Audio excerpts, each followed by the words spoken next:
Hey everybody, sorry for the delay in getting some videos out, but I've been in the process of moving, so things have been a little chaotic, but I wanted to throw this one at you. This is a little look at diminished triads and how you can use them for dominant 7 chords. Because remember, when you have a diminished, always think of it as an altered dominant. And this is the same thing like moving the triads up by moving the 5th up or the root note down. And it's very interesting how the voicings change, so check it out. So let's take a look here. I'm going to do this on strings 2 through 4. You could do them on any set of strings. But what we're going to do is take the diminished triad, not the diminished 7 chord. And since I said it's going to relate to dominant 7s, it could be G7, B flat 7, or D flat 7. But in this case, I'm going to use E7. And I'm going to start down here with the open string, B string here, and this shape here. So I have an F, A flat, and a B, or C flat. This is F diminished triad. So what I'm going to do is I'm going to raise the 5th. So 1, flat 3, flat 5. So if I raise the top string, which is the 5th, I'm going to raise it a minor 3rd. In the cadence, when we do the triad movements with the majors and minors for the major chord scale and minor, you move them up diatonically, but because this is a diminished, we're going to go in minor thirds. You raise that C flat or B up to a D. Now we get this shape. Now that changes because now the root is up here. So we actually went from F diminished to D diminished. And we're going to do the next motion, which is the middle string, and that's going to go from A flat up to B. Now we have B diminished. So within that we've got this shape here, which is F diminished, this shape here, which is D diminished, and this shape here, which is B diminished. Now I can put any of those roots in there, but I'm going to put E. So if I play this one here with F, A flat, and B, I have an E7 flat 9.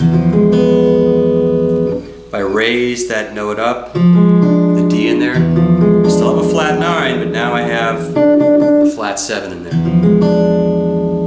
When I raise this note up here to the B, I have this. I still have E7 flat 9. I've got the flat 9 here. I've got the B, which is the 5th, and the flat 7. So now I'm going to raise the bottom note, and that's going to go up here, so the cycle continues. And I have that now.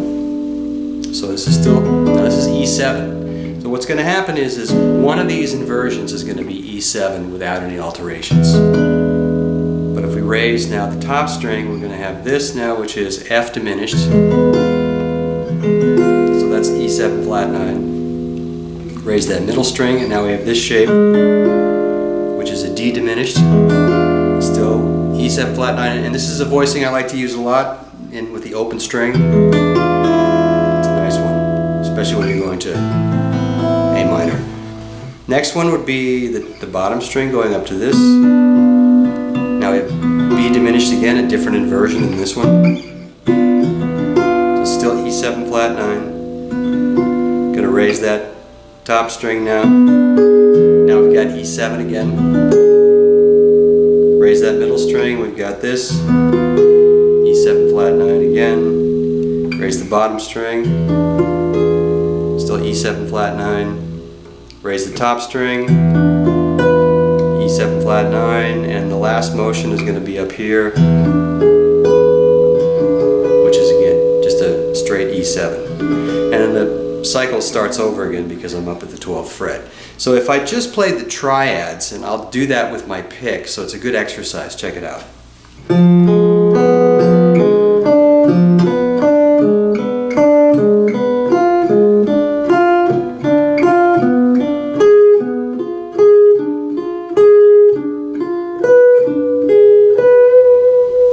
So those are the inversions you have of the triad, and what's interesting, like I said, is you can use any of those bass notes, G, B flat, D flat, or E. In this case I used E7, but it's going to change depending upon what the root note is. And you can use any of those shapes or note groupings over any of those dominant 7s and they'll work just fine. And again, this is a good way to get new chord voicings and also expand upon the diminished shape without having to play a diminished scale or an arpeggio.